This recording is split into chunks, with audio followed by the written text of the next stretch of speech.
I used to hand out their curriculum. I told teachers to trust the map.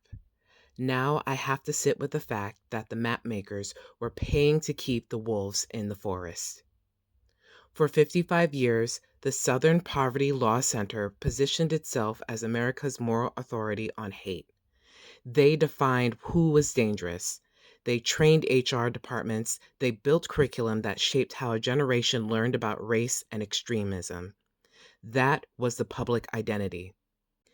The indictment alleges they funneled over $3 million to sources inside the Ku Klux Klan, Aryan Nations, and the National Alliance.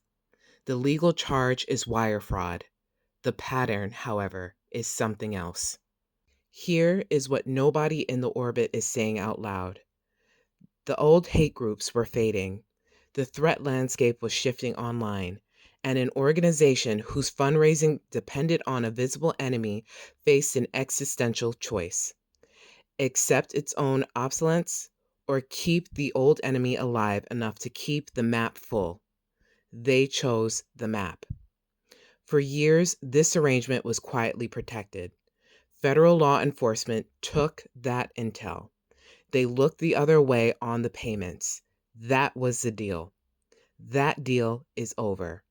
The political winds shifted.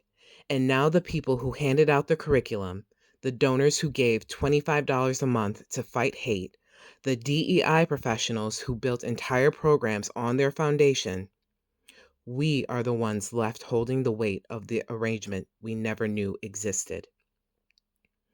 The indictment is about wire fraud. The pattern is about what happens when an institution falls in love with the problem it is built to solve and makes a deal with the very power structure it claimed to challenge.